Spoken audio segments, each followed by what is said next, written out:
Good morning, everyone. I am Tabitha Hassell with Tabs on Tap. Thank you for joining me this morning. Gosh, I don't even what day is it? I think it's Tuesday. I had to work late last night and one of those mornings, but I am happy to be here. So happy to be very happy to be here, actually. What is today? Episode 18. Hard to believe, episode 18. We have Colonel Joe Adams joining us tomorrow, so that's exciting. I'm very excited to talk to Colonel Joe Adams. There's so much going on in the world. I opened one of our episodes last week with, the world is on fire. It is. I mean, there's something going on in every single country. The world is on fire, and it really does seem. I don't want to imply that what's going on here in the United States is more important than anywhere else. Of course, that's not true. However, I do think that our current 2024 election, I do think the world is waiting to see what happens because depending on who wins our presidency will very much depend on how we proceed as far as foreign affairs, right? Do do we do we you, do we calm our relations, I should say, with China and Russia, which we will do under a Trump administration, or do we continue to escalate as we will do under a Harris Walls administration? It does make a big difference. It absolutely does make a big difference. And I really do think the world is paying attention. As a matter of fact, we're going to get into this. The world is paying attention to such a degree that Elon Musk in his interview yesterday, I'm not sure if any of you guys saw Elon interviewing Donald Trump on X last night. I had to work, until about 10 p.m. last night, but I did catch up to the interview afterwards. We're going to certainly dive into that a little bit. But look at Elon Musk. Look how they came after him. He was threatened by the Washington Post, the European Union, and several other leaders. We played one of those interviews yesterday from Scotland. He's been threatened all across Europe, right? I don't hear Russia or Iran or China. They're not threatening Elon Musk for interviewing Trump, are they? It's all coming from the United States and Europe, right? It's coming from NATO countries. Well, there's a reason why. Good morning, Sherry. Salt Lake City today. I wish I were in Salt Lake City with you. Good morning, Ryan. And so those are some of the things I want to get into today. There's so much to talk about. Trump has a couple new campaign ads. One of them, which we've already played on this show before, so it's not brand new, but he did play on the X platform last night, and as part of his interview. And I know a lot of people hadn't seen it. We have. Linda, good morning. She says she agrees. The world is getting really bad. You signed up for X. X, I really do like it. And again, we're going to get into X. I've talked about it many times over the past couple weeks because it is one of the only free platforms where we still have free speech. That's probably not for long. It's probably not for long because Elon Musk, he's the new Julian Assange, right? I have no doubt they are probably going to come after him so hard after that interview. So hard. It's going to be crazy. I wouldn't be surprised at all if they attempt to charge him with terrorism. They've threatened it. I'm not just coming out with that out of nowhere. And we're going to get to why. Some of the things I want to talk about today, this kind of came to me at the last minute today. There's an Italian man who has monkeypox, HIV, and COVID all at the same time. And it really stumped people, medical in the medical profession because they didn't think that you could acquire monkeypox and COVID together. Now, why they don't think that, I don't know, but we're going to get into that. Obviously, we're going to talk about the Trump interview. I want to talk about a little bit more about the Harris campaign and some of the things going on there and some of the censorship that is taking place on social media, which nothing new to us. I want to talk about, are we prepared for what's going to happen? There will be a large scale attack into Israel unless we, the United States or Europe, somehow pay off Iran. There absolutely will be a large scale attack. And It's imminent. It's not even and I don't think Iran could even be paid off, quite honestly. I think they're determined to save face, and I don't think there's anything we can do to stop them. In fact, they're going to be attacking us, our military at our military bases over in the Middle East, and we're going to talk about that too because that opens up the threat with retaliation when they attack United States, when they attack our military, our troops at our foreign bases. Obviously, we have to respond, right? We cannot just allow them to attack our troops. And so therefore, this is certainly going to turn into something much larger, which leads me to some other things. I want to talk about Revelations. A lot of people refer to Ezekiel 38 in the Revelations and the end of times and how Russia and Iran and Turkey and Israel all play into this. And so I want to kind of get into that a little bit. I want to talk about prepping. And I'm not going to get too crazy with the prepping, but I think it's important. I don't want to seem like some crazy prepper, but I think it's important for us to be prepared. And we're not the only ones because, in Israel, do you know what last week? Israel warned a lot of its citizens in some areas to be prepared. They told Israelis to have 1 month supply of necessities because you could potentially be locked in your house for an entire month. So I don't think it's too outside of the ordinary that we should also be prepared. I don't expect us to, be attacked on our own soil. And not to say that it couldn't happen. Things could get crazy. Trump certainly obviously thinks things could get much worse than I ever thought they could. And we'll get into that, of course, but we need to be prepared. I also want to talk a little bit more about gardening because right now is the time, and this could be more important than ever with everything going on. Is there still a lot of things you can plant? A lot of things from fruit trees to vegetables. It is not too late. If you've not gotten started yet, it is not too late. Or if you're like me, where your garden's a mess and you're just kind of everything was a little bit late and shambled together. So that's it. But I'll tell you what, to backtrack a little bit, I had a really crazy morning today, and so I was really pushing my timelines. I have trail cams all over the place out here. We have 6 acres, and have had a lot. I have chickens, of course, locked into a coop at night, and presumably locked into a coop at night. But I had a fox attack. Most of you probably already know this. A few weeks ago, and a fox took one of my chickens. And that particular night, I was working late. I was home, but I was working late. I didn't get outside to secure the coop. The chickens were in the run, which I thought the run was secured. So, I felt a little bit better about them being out there, but it just, I was busy. I was on my computer. My son was here. My brother was here. Just none of us went out and made sure the coop door was shut. And so I didn't get out there. I actually came out of my room and where I had been working, and my son was like, "Oh, I heard the chickens going crazy out there." I'm like, "Oh my god!" I ran out there, and it was too late. I counted them. I had 7, and one was missing, and I could see where the fox had made its way into the run, and I, saw some feathers. Thank God I didn't see anything more than that. I secured the coop, of course, and have tried to make sure now that the chickens are where they belong to be. That's my fault. I should have been a little bit better about it. But I have all these trail cams set up, and this morning I was alerted. I looked at one of the trail cams. There's a creek that runs through the back, little freshwater stream, and man, I saw the fox back there with something furry, and I'm thinking, "Oh my god, it got one of my chickens." And I worked late last night, and I asked my brother to put the chickens up and make sure they were secured in their coop, and I thought, "Oh my god, what if he forgot?" So this morning at, 5 a.m., I'm up running outside when I saw the trail cam video come up, and thank God the chickens were in their coop. They were secured. Everything was fine, but it completely threw me off because I thought, man, if something happened, to the chickens, I didn't know if I'd be able to do a show today. I don't consider them to be pets. They don't have names, nothing like that, but they're still my responsibility. They're still under my care. They still all do have their individual little personalities, and I'm still very fond of them. But more than anything, chickens are very important to our survival, these days. As I've said before, if you have chickens, even if you have a couple, that's pretty much an endless food supply because my chickens, I have 6, they pretty much lay 6 eggs every single day without fail. every day. Sometimes 5, but most of the time it's 6.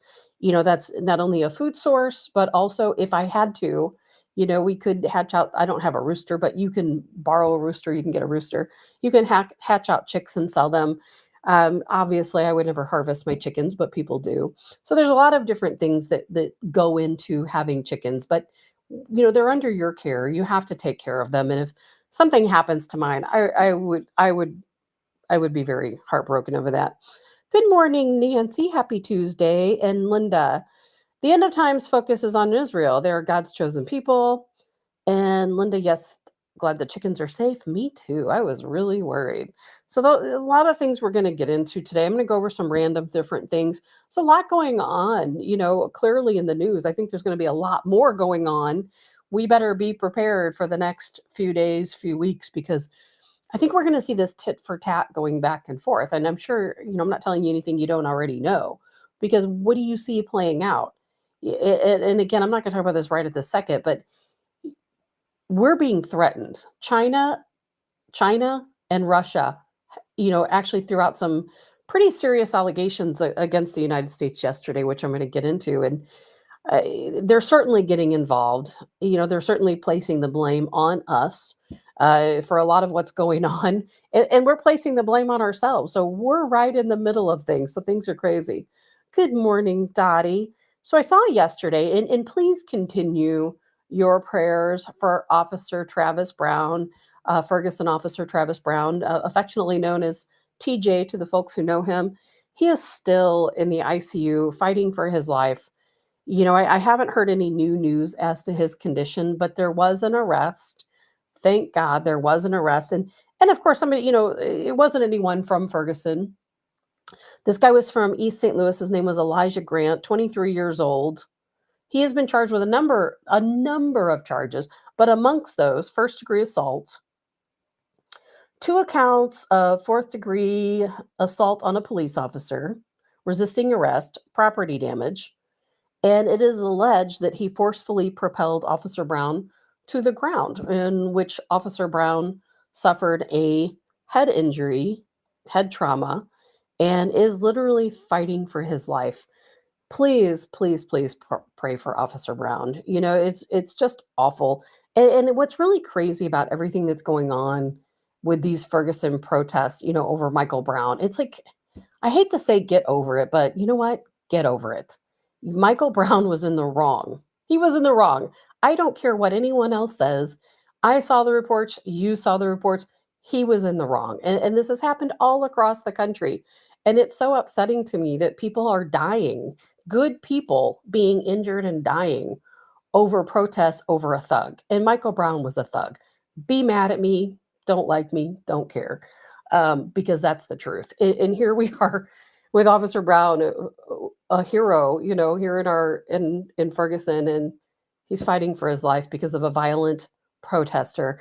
And I was really, really glad to see that. I don't know if any of you follow Real Talk St. Louis. Things can get a little bit volatile, on their pages, but I noticed that overwhelmingly, the people who commented about the arrest of Elijah Gant all had the same sentiment. They said, you know what? It's time for this to stop. It's time to stop, because we cannot continue to harm our police officers who are there to protect the people of Ferguson. And they all said the same thing. They knew it was an outsider, because they said no one in Ferguson would have done this.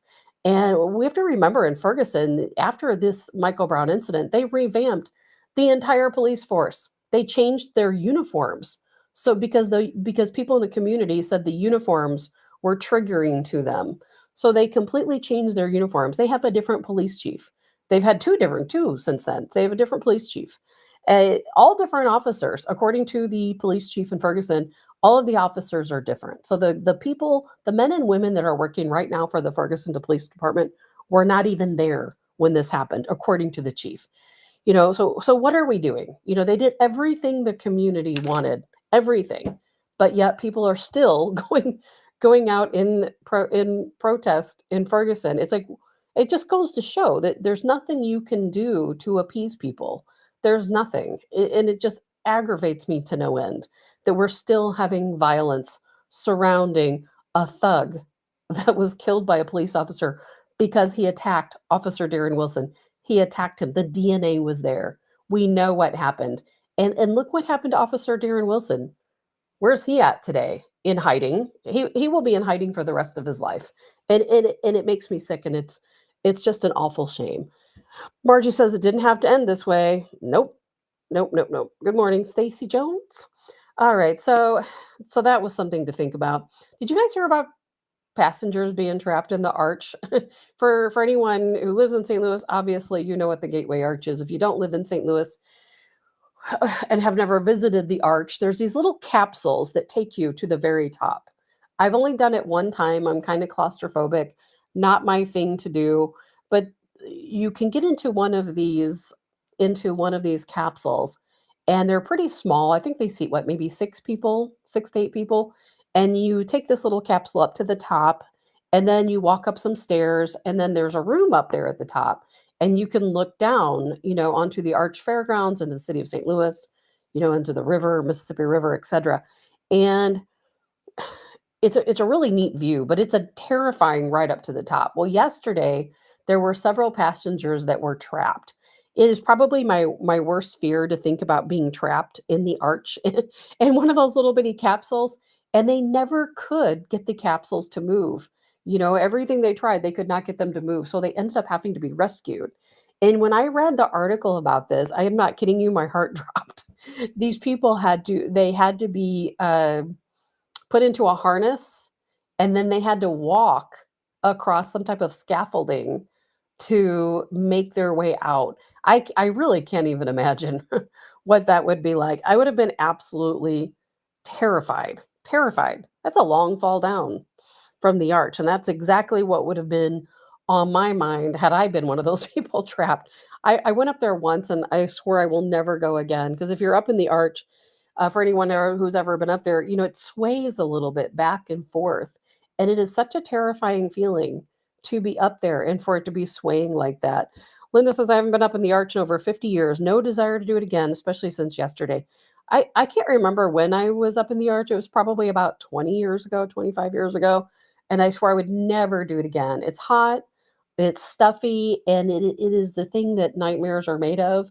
And I'm really surprised because Hollywood, often repeats the same stories because, there's only so many unique stories to tell. I am very surprised they have never come out with some type of movie about being stuck at the top of the arch or being stuck in one of these capsules, because it is everything you might think it could be: hot, stuffy, small spaces. It's not good. Dottie says, I would have to be under anesthesia. I don't do heights. Same for me. I am terrified of heights. Reading this story, I kid you not, made my stomach drop. Speaking of terrifying things, yesterday there was a 4.4 magnitude earthquake this was in the Los Angeles area. It was centered around Highland Park, and I think we saw this kind of coming because remember, what was it, last week they had that 5.1, some sources say 5.3 earthquake right around Bakersfield, and since that time they have had so many aftershocks, all in the range of like 2.0, 2.4, something along those lines, but hundreds and hundreds of small earthquakes. And it's not really unusual, of course, for that to happen. Every single day I look at the USGS and I look at all of the earthquakes of every magnitude. It's not unusual to have them, but it is unusual to have 300 or 400 in a period of a couple days. So I haven't heard any reports from seismologists, but I'm going to guess that they expected some type of pressure release. And I think everybody's probably very thankful that it ended up being a 4.4 and not something above a 7. They reported no significant damage, no injuries, thank God. I couldn't even imagine living somewhere where you had to deal with random earthquakes, aftershocks. I don't think I could handle it. But what I did see, there's a lot of smaller earthquakes happening in Oklahoma. And since I do look at the reports every single day, I have an alert. You can go into USGS and set up your own alert, and they will email you or text you every single time there's an earthquake. You can choose what magnitude you're interested in, if you only want the big ones or if you're interested in all of them. but it's not really all that usual to see all of these earthquakes happening in Oklahoma.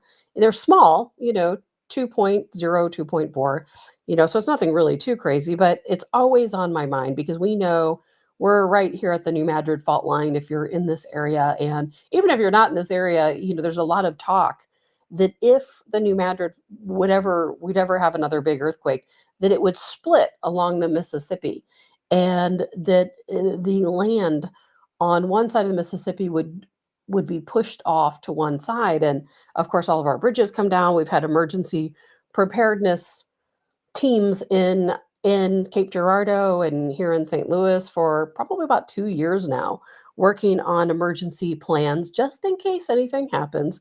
You know what? You never know. I don't expect anything like that to happen anytime soon, but you know what? You never know. Good morning, Julie. And Sherry says I was pretty freaked out at Yellowstone and Old Faithful, but it was all good. And good morning, Genevieve. Yeah, not too long ago they had that hydrothermal blast at Yellowstone, and while some say it was unprecedented, other ones say that it happens frequently. When I looked at the history of Yellowstone, I saw that it has happened before, but not to that magnitude. Because you have to remember when this just happened in that little area. I can't remember right now what that little area of Yellowstone was called, but when they had that hydrothermic explosion, it took out the entire boardwalk through that area. It threw out these huge rocks. I can't believe there were no injuries. I can't believe there were no deaths, quite honestly. And I can't imagine that that's something that happens very often. Margie says small ones can sound like a sonic boom. Good morning, Bill. And Linda says it didn't bother me much back then, but my uncle was shaking. We lived out of the area for many years and just never cared to go back up in the arch. Nope, not me. No arches for me. Uh, you know, did you guys hear that Trump's office was burglarized on Sunday? He has a campaign office. There's his campaign offices all across the country, and one of them being in Ashburn, Virginia. And on Sunday, they have video of the person on Sunday. A man broke in to Trump's campaign office, and you can see him leaving with something, and I haven't heard it disclosed yet with what he left with. But I think that's pretty bold, don't you, to break into Trump's campaign office and take some items. A very clear video of him. I'm sure they will eventually figure out who he is, why he was there, and what he did. But something you have to think about is these days, this guy looked as American as any of us do, and definitely didn't look, foreign, Iranian descent or Middle Eastern like some people have speculated. Just your typical white guy. But that doesn't mean that he wasn't paid by a foreign entity to break into the Trump campaign office. And you might think, well, what could he possibly get there that would matter? Well, he could obtain passwords. He could obtain a lot of different information. I would hope that at one of these campaign offices, there's really nothing there that they would keep there that would be very vital. But either way, he broke in. Hopefully, we'll hear a little bit more about that as well. Trump's campaign was also hacked over the weekend. Of course, they're blaming that on Iran, whether it was or not. We'll probably never know, but I wouldn't be surprised if it was our own government, because that's exactly what they do, isn't it? Margie says more or less a business by SS. And Monica, good morning, Monica. Maybe he wanted Trump signs. He may have. We'll probably see all of this uh, crazy Trump signs, AI modified. You know what? You never know. People are crazy. I was going to play a video for you guys, but I didn't because I just don't care. I don't think you care either. But Chuck Schumer, he attended the Dominican Day Parade, and it was hilarious because a guy came up to him and he was just blasting Chuck Schumer, telling him, man, you've ruined New York. Our crime is crazy. And I thought about playing it, but I'm like, I don't want to look at Chuck Schumer today. Do you? We've got enough bad news to talk about. That's the last thing I want to look at. And it's crazy to think that Chuck Schumer, he sold us out, didn't he? I hope to never see his face again. Good morning, Scott. So another Tuesday morning. Again, make sure you guys tune in tomorrow for Colonel Joe Adams. If anybody wants to contact me here on the show, we do have a text line, and the number to that text line is 314-546 2677. And any of you can join the show, by the way. If anyone ever wants to come on and talk for a couple of minutes, I can send you a video link just as easy as I can anyone else. You just have to, I can go over some tips with you to make sure we have your sound and camera correct. And I'd be happy for any of you to jump in if there's anything you ever want to talk about. So if that's something that interests you, message me on the text line 314-546-2677, because I am far more interested in what you guys all think than I am any of these other politicians or world leaders, because what we all think and what we all feel is more important than anything. And Ryan says, after tonight, we may be done with Omar. I don't know the whole story, but I did hear that something was going on. And I heard that she was trying to make sure that she does not become the next Cori Bush being pushed out. So we'll see what happens with her. Dottie, I'm ugly this time. Me too, Dottie. I woke up late today. I didn't even have time to put makeup or anything on, really. I threw some lip gloss on and thought, well, I'm just going to go with it because I don't have time to worry about it. I probably need to work on that a little bit more. But there's so much to talk about today. Did any of you see the interview last night with Elon Musk and Donald Trump? It was held on X in what they call Spaces, and which is kind of new to me. I don't think I have a space yet. I do live stream the show onto X, but I've never looked into Spaces. I might not even qualify for a space, but that's something I'm going to look into. And what do you think happened? As soon as people were starting to file into the space, they had a DDoS attack. I mean, does that surprise you? There was like about 800,000 people watching concurrently, and then all of a sudden it went down and ended up being delayed by 45 minutes, and eventually their servers were completely down. And so Elon Musk said they had a DDoS attack into their server for Spaces, and which of course delayed the entire interview. And it shouldn't surprise anyone that this happened. It certainly didn't surprise me. I was surprised they were able to get it up, the interview up at all, quite honestly. I knew that they were going to be coming after Elon Musk. We've been talking about it here for days, haven't we? For days, because we know the European Union, the Washington Post, they have all come out and attacked Elon Musk. And some of the things that are going on right now, Elon Musk has become the enemy of the state. He really has. He is the next Julian Assange, and I know one of you even mentioned that yesterday. Very much so.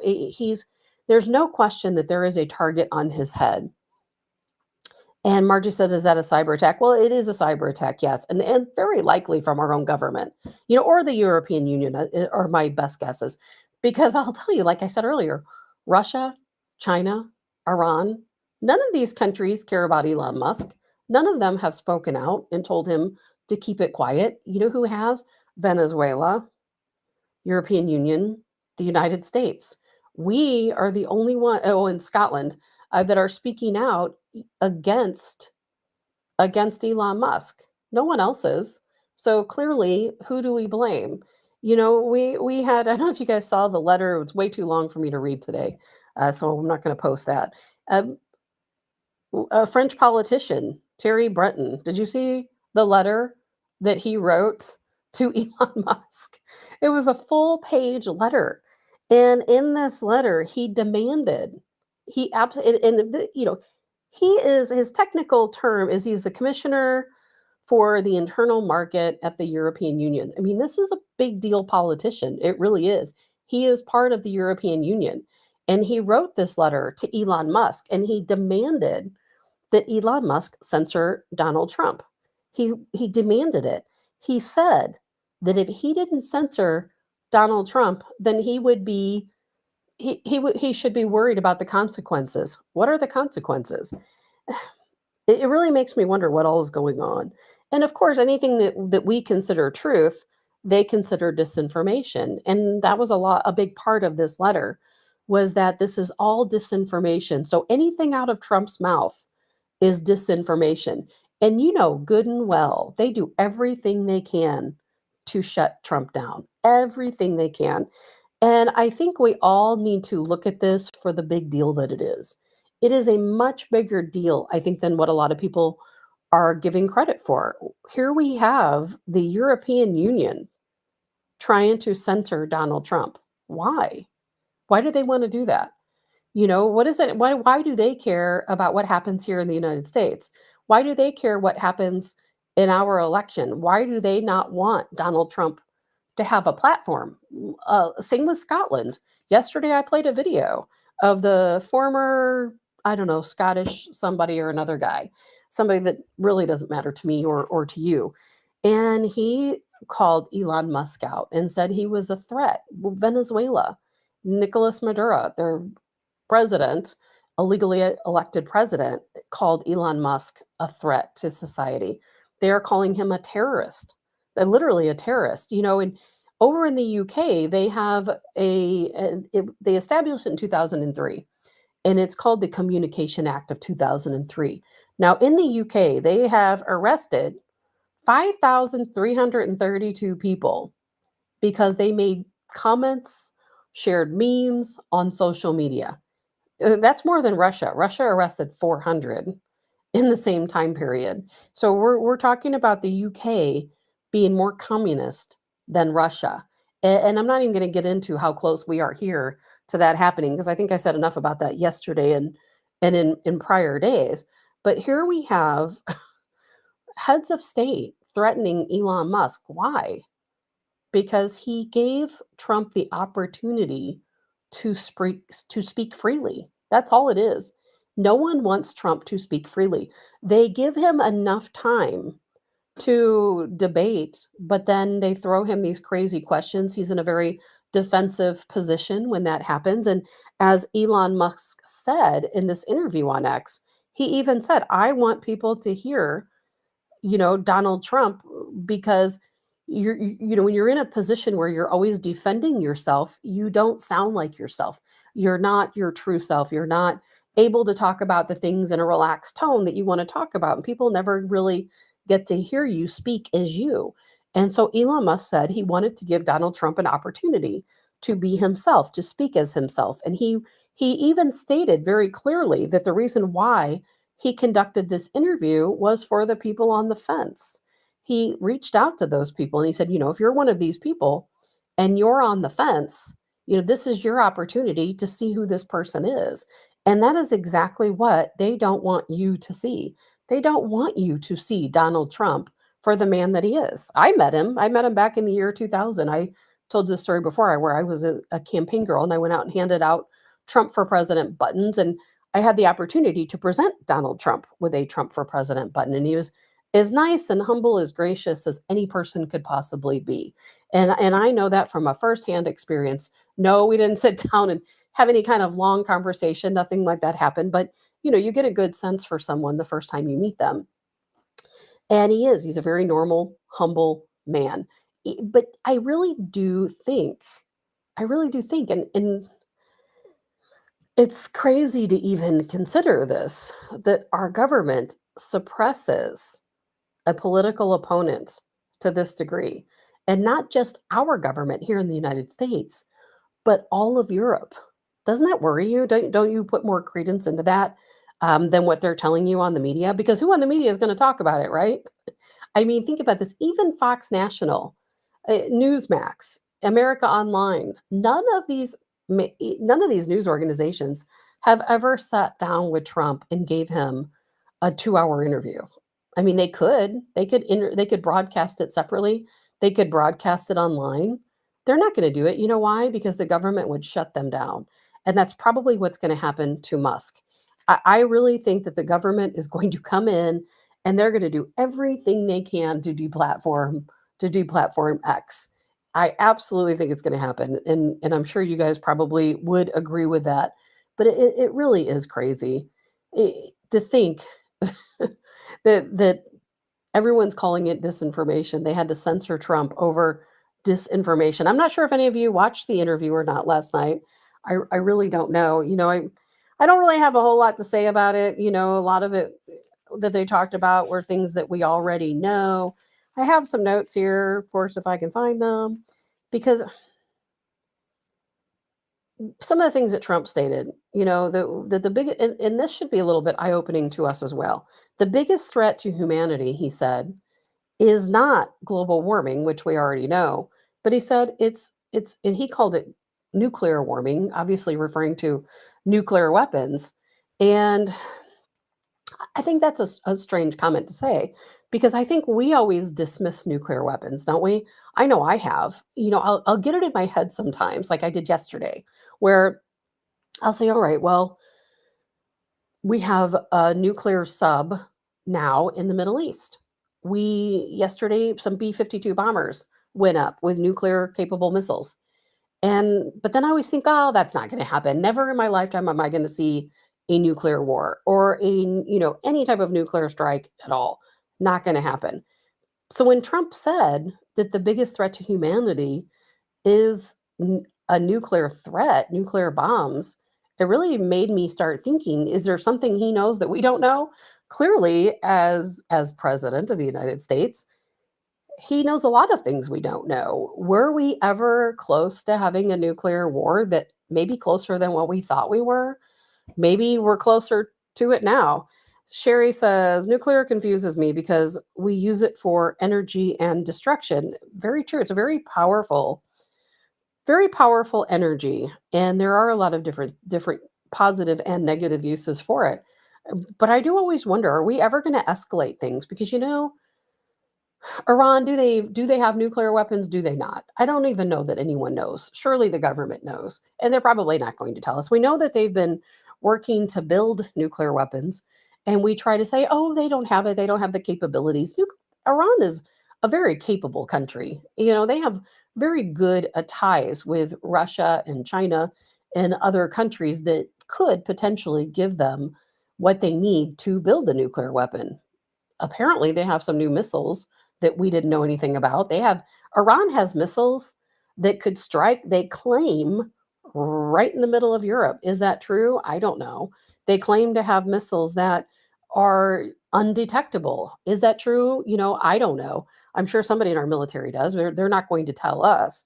But it does make me wonder, how close have we been to a nuclear war? How close are we now to a nuclear war? So that was one of the big things I took out of this interview. And Monica says she tried to watch it. I watched it, but yeah, it is everything I have heard him say before. Yeah, I didn't see anything new. Sherry said she watched once and it buffered back on.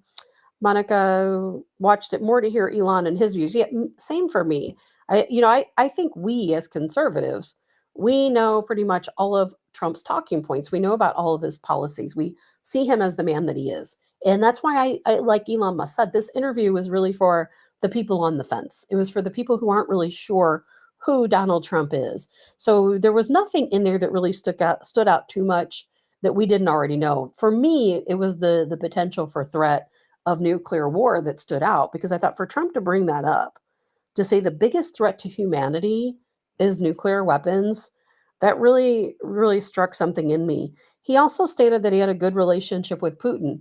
Now, that, again, wouldn't surprise any of us. We already knew that. We remember when Trump was president and the relationship he had with Putin.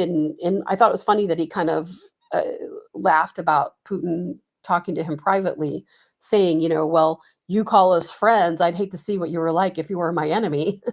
But that's exactly what I think most people would say about Trump, right? Yeah, you're my friend, but what are you going to do to me if you really want to come after me? Because I think we all know Trump means business, doesn't he? And I think that world leaders respect that, as much as Democrats want to tell you that they just make fun of him and that they don't trust him or they don't see him as a true leader. I think these interviews show that they're very wrong. These people absolutely do see him and trust him as a leader. Good morning, Karen. So we had that, Trump, one of the campaign ads he played, I'm going to play it for you here. He actually just released a couple of different campaign ads, and I have both of them here. So we're going to take a look at this. This is the campaign ad he played during the interview yesterday. Now project the winner of the presidential race. Donald Trump wins the presidency. What started off as unlikely, impossible, is now reality. I will fight for you with every breath in my body and I will never, ever let you down. We have a president who actually fulfilled the promises he made during the campaign. Securing the border to foreign policy. He now has a record as president that's pretty damn impressive. Breaking news out of Palm Beach, The FBI Florida. has executed an unprecedented search warrant at President Donald Trump's against a Mar-a-Lago estate. Former president has both sides of the political aisle up Is in a arms. dangerous and unstable moment in American history. The Justice Department has just indicted former President Donald Trump. 7 years. They hated him. They targeted him. They hunted him. This is the epitome of the abuse of the prosecutorial power to preempt political decisions. I never thought anything like this could happen in America. The only crime that I have committed is to fearlessly defend our nation from those who seek to destroy it. The more that a broken system tells you that you're wrong, the more certain you should be that you must keep pushing ahead. They want to take away my freedom because I will never let them take away your freedom. They want to silence me because I will never let them silence you. They're not coming after me, they're coming after you, and I just happen to be standing in their way, and I will never be moving.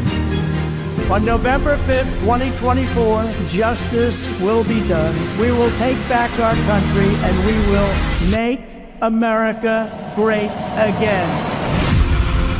America will always rise to every challenge and overcome every danger.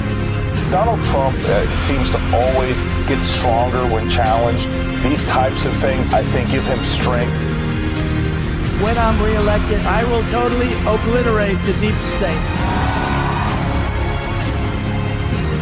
As long as we have pride in our beliefs, courage in our convictions, and faith in our God, then we will not fail.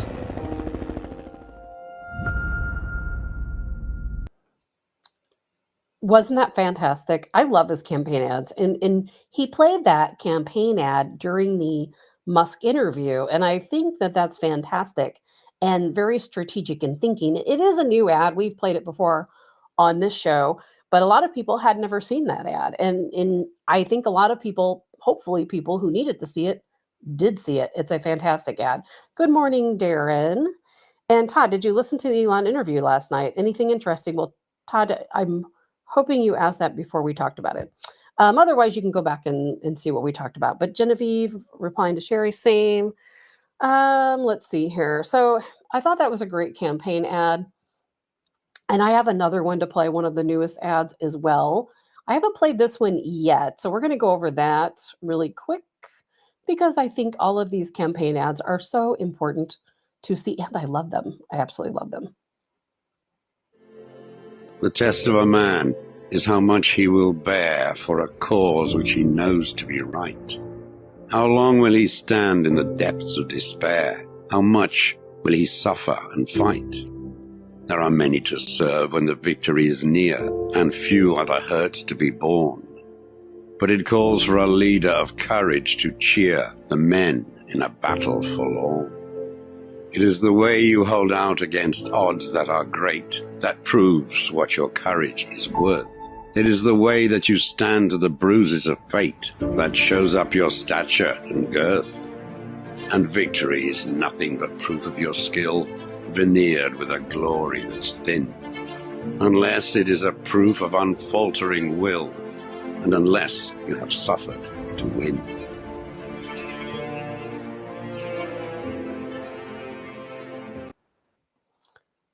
Wasn't that fantastic? Also, and I share all of these campaign ads on my Telegram page, Tabs on Tap, and I need to start sharing them on X as well. I, of course, cannot share them on two of the other platforms who shall remain nameless because I will get banned if I do. We all know how that works. And in fact, if you posted one of the videos or one of the photos of the Harris campaign rally where she steps off the airplane and they have the big crowd that a lot of people are saying is AI. You know, I think I played that yesterday for you guys, or maybe Friday, I don't remember. And people are alleging that when you look at the reflection, there's no one there. You can just see tarmac. I mean, that's what I see in the reflection. so Facebook is banning people. Well, not banning. What they're doing is they are giving you a reprimand if you have posted that photo. So if you're out there and you've posted it and you don't want to be reprimanded, you might want to delete it before they get to you, unless you just don't care. Because there are so many people right now who are getting anywhere from 24-hour to a 3-day ban for having posted that, or they're getting a little reprimand and placed, you know how they go, 90 days snooze, lower in the feed and all that good stuff. It's so frustrating. It's so frustrating. And that's why I am so thankful that we have a platform like X.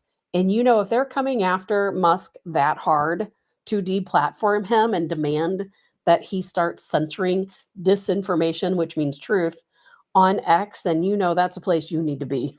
So if you're not on there, be sure to check in, create an account, and use it, because we've got to support a platform in which we do have free speech. Eric says a great Ronald Reagan clip used within a new Donald Trump ad. You know, I played that, Eric, I think last week. I don't have it uploaded right now. So any of you want to click on that link, you can see that ad. And I also do have that on my Telegram page as well. It is a fantastic ad. So a couple things that, you know, more things I want to talk about. And then in the 8 o'clock hour, I'm going to be talking about Israel and Iran and Russia and China, because Russia and China both made some statements yesterday that very much bring us to the forefront of everything that's going on. And for us to think that we're not going to be involved in this conflict, we are dead wrong. We are going to be right smack dab in the middle of it all. We already are, but before then, a couple other things I want to get to is obviously Kamala Harris, like we were just talking about. You know, she made this speech talking, and some of you have probably seen this. She made this speech about the economy and inflation and so on. I'm like, okay, I know that I'm not the only one, because I've seen this headline everywhere. What in the world is going on? Okay, well, she and Biden, they've had 3.5 years, right, to fix the economy, and instead of crashing the economy. They've had 3.5 years to put more jobs out there, not just the jobs that were shut down because of COVID. They've had more times to change everything, and they have not done a darn thing. So take a look at this speech. We're going to talk about this for a second. We believe in a future where we lower the cost of living for America's families so they have a chance not just to get by, but to get ahead. To get ahead.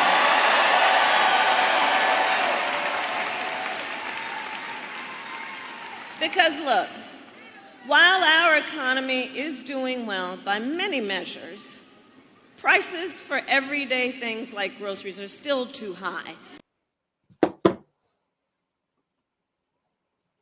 Yes, prices of groceries are too high. They are absolutely too high. I spend more money on groceries right now than I ever have ever before in my entire life. It is crazy. Last week I went to the store, I spent $264, and I barely even had anything. I have no idea how families are surviving. I really don't. I have absolutely no idea.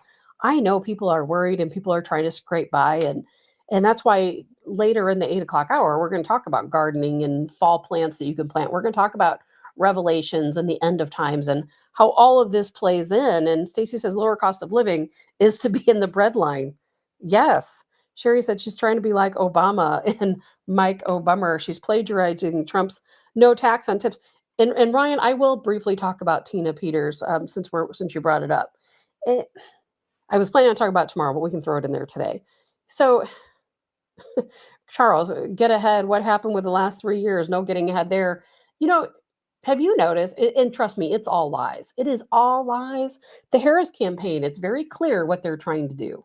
It reminded me of that meme you see where there's a wolf, and I can't recall exactly what he says, but he's like, oh, I will never, if you elect me, something about I will never eat another sheep or something along. You guys know what meme I'm talking about. And I feel like that's exactly what's happening here. During a campaign, they can tell you any lies they want. They can say anything they want to you. It's up to you whether you believe them or not. But any campaign promise they make, they don't have to hold true to that.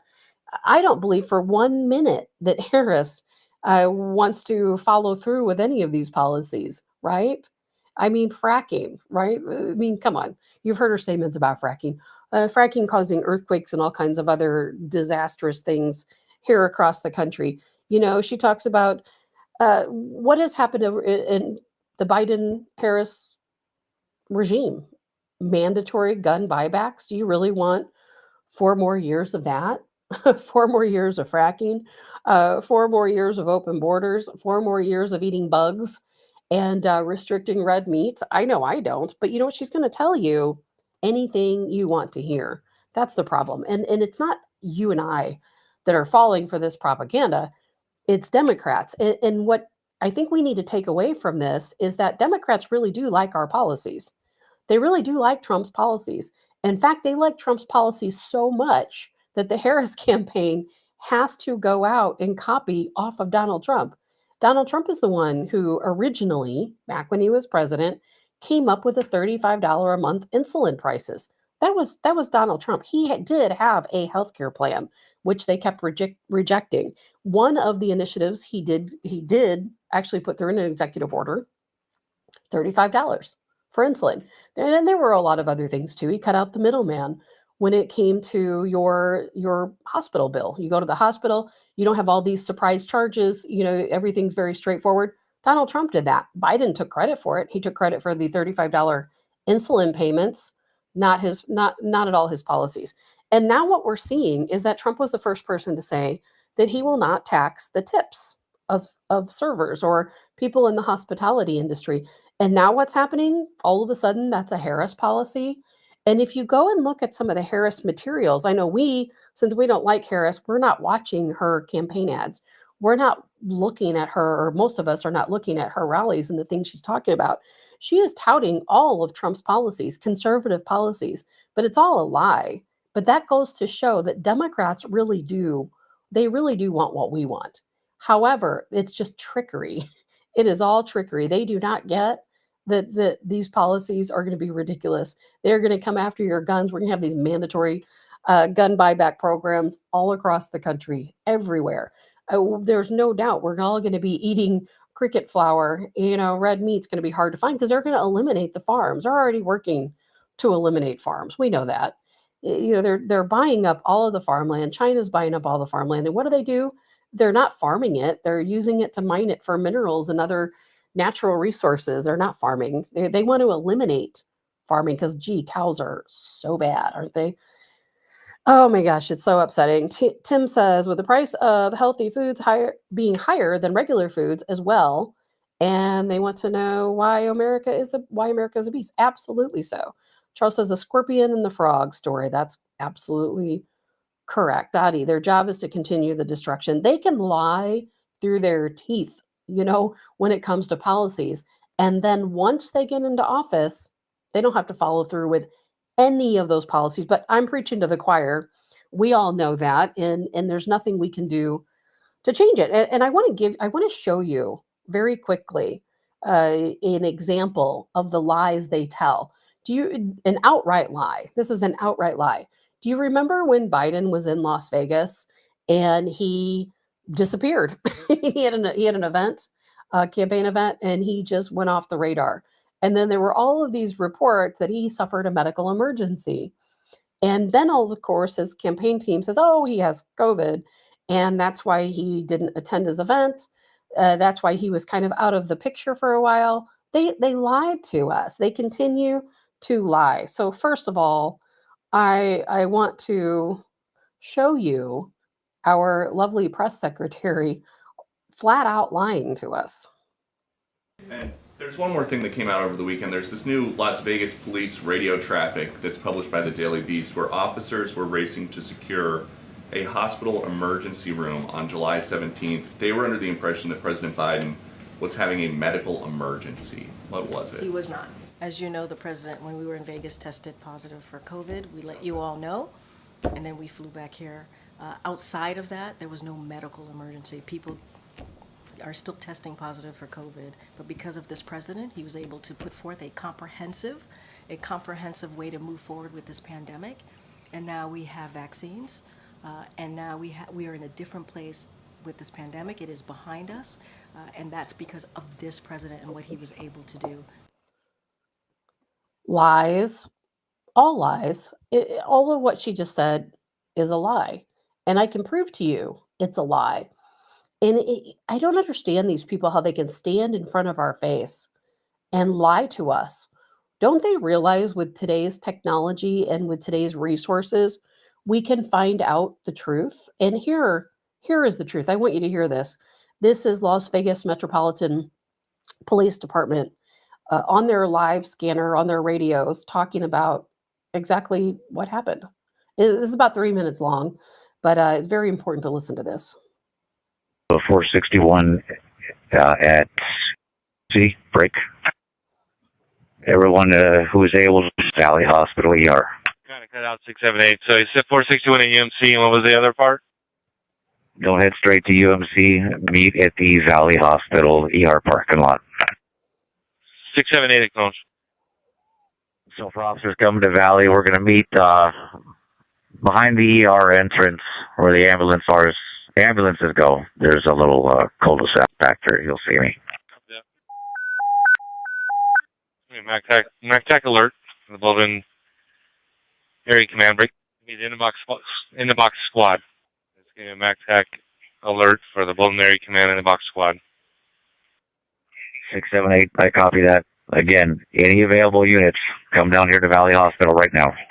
678 copy. There's about 4 units coming to you right now. I need more. Copy that. 678-759. Most of my guys are plain clothes. Can you use this or no? As long as they are fully decked out in readily identifiable police gear. All right, copy that. Okay, I know you got some southeast units coming over, plus you're in the box squad. I need to get all the major intersections with lights shut down from Desert Inn all the way to Russell. So if units could just start calling out what intersections are going to, I think that's going to be used. Let's start with the big ones.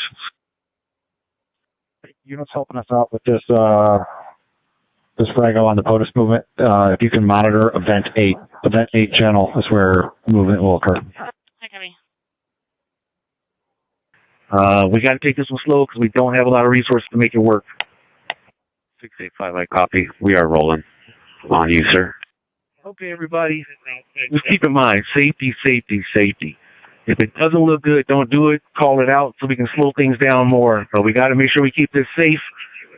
So be careful as you hit these intersections. Let's make sure we do this safely.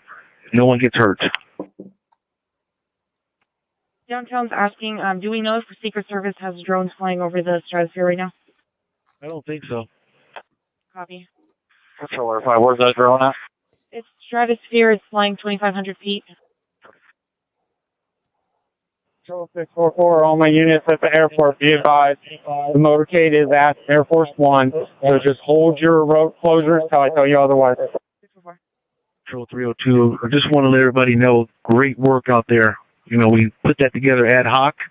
Appreciate all the resources coming over. You guys did a fantastic job that looked like we had planned it for weeks. So great job, everybody. If I can just ask everybody to please just stand by until we get the plane off the ground, and then we can go ahead and secure those units. She lied to us, didn't she? There was a medical emergency. It's very clear there was a medical emergency. And what we are told that happened is that Las Vegas Metro Police state that they were told that Joe Biden had a stroke. And at the time, his team did not know if it was a serious stroke, a minor stroke. And of course, they have to think and prepare, for the worst. And it was absolutely an emergency.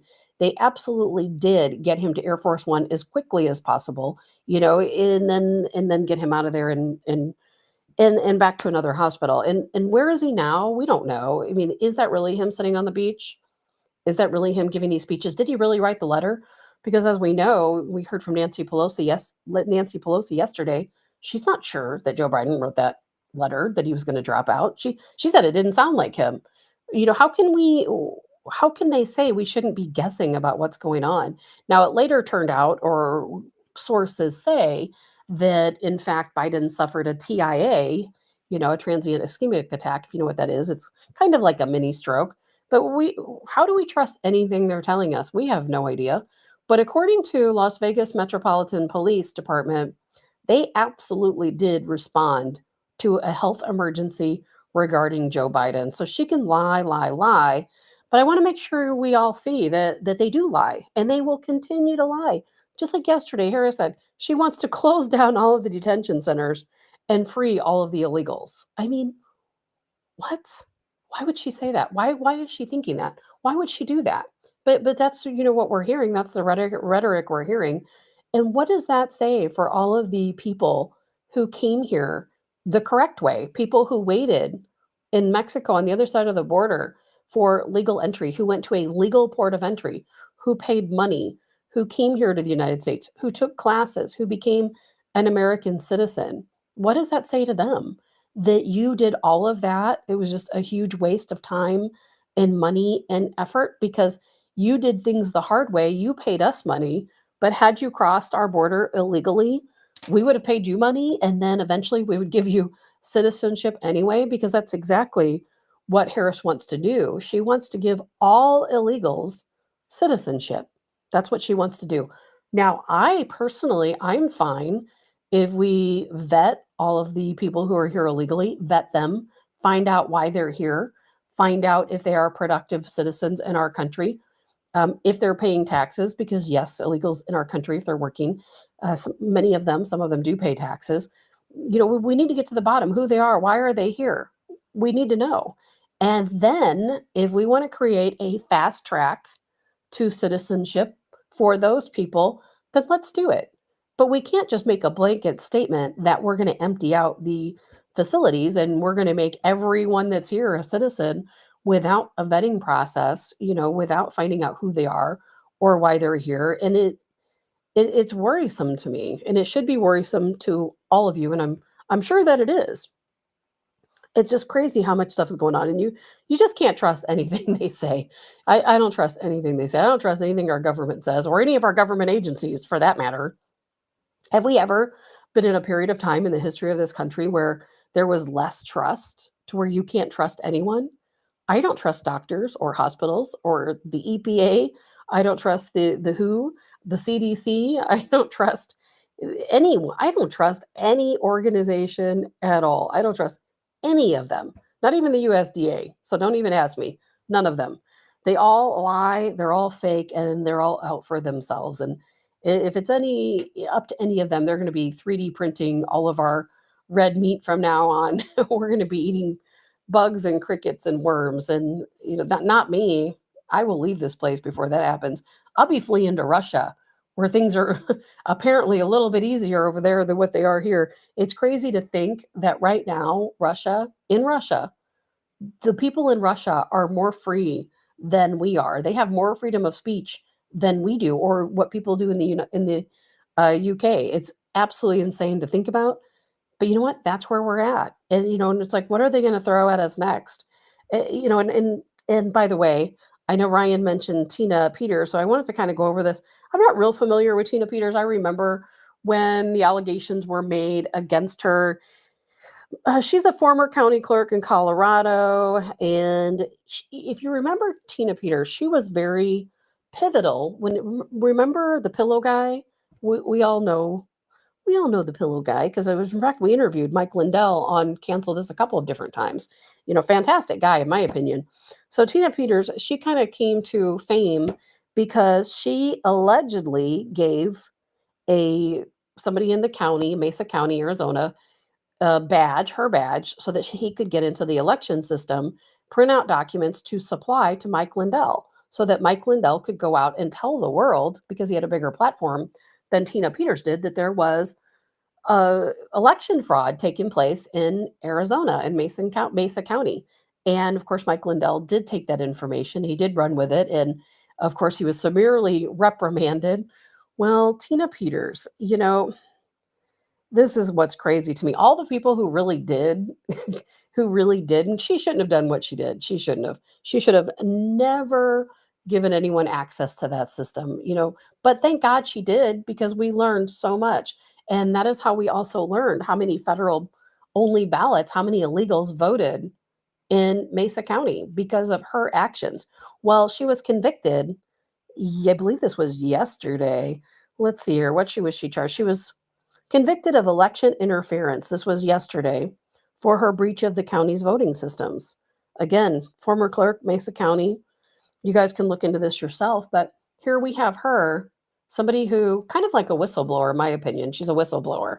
She told, she let the world know what was happening in Mesa County. And as you can recall, Arizona was really a very pivotal point in the 2020 election. And there's no question there was fraud that took place in the elections in Mesa County, all across Arizona and Michigan. I could go on and on the states that election interference took place. But I've got to be careful talking about those things because I will get in big trouble on a couple of my platforms. So we've got to be careful with that. So let's see here. Stacy says, if you're promised citizenship, I wonder if they have promised to vote in a certain way. Oh, absolutely, Stacy. That's what this whole system is about. We let all of these people in to our country illegally. We literally open the floodgates. Come on in. We already know. I don't have to go over the list. Everything that we give them money for. We give them plane tickets, bus tickets to go wherever in the country. Sometimes they have a choice where they go. Sometimes they don't. And we give them room and board, food, education. We give them sometimes a cash stipend. We give them free healthcare, free childcare. The list goes on. I've talked many times on the show about what people illegally in our country, what they're receiving. Of course, it's an exchange for a boat because as soon as they come here, they meet with a resettlement coordinator. And the resettlement coordinator, you see these migrants, illegals in these hotels. Well, there's people that come to these hotels to talk to them. And they say, you know what, you're here because of the Biden-Harris administration. And if you don't continue to vote Democrat, guess what? The Republicans are going to deport you. You're going to lose all of these wonderful things that you have here, and they're going to deport you. And so, of course, they're going to vote. But really, what's really true is that the majority of illegals that come in this country, if it were based on policy alone, they would actually be conservatives. Most of these people are very religious. They're Christian. They believe in family traditional values. By and large, these people would be conservatives, but they hate us because they're lied to. And I know firsthand, for anyone who lives in St. Charles County, Missouri, I personally was at that Chimichangas, I think it's called Chimichangas, in St. Peter's, right there by Diamond Music Hall, right next to it. I was there with a group of people, and I had been working on the Greitens campaign, Eric Greitens campaign, and we went there after a campaign event, and I was sitting at a table. We were all very boisterously, talking amongst ourselves about Greitens and Trump and the election and everything else. And a couple of the waitresses were walking by giving us dirty looks. And one of them, kept taking her fist and putting in her hand like this and looking at us. I'm like, why is this happening? So eventually the manager came over and was just talking to us. And I said, what is going on? I said, one of your waitresses keeps going by and, looks very threatening to us. I said, nobody's waiting on us. Like, what's happening? And he said, well, they're illegals and they hate Donald Trump.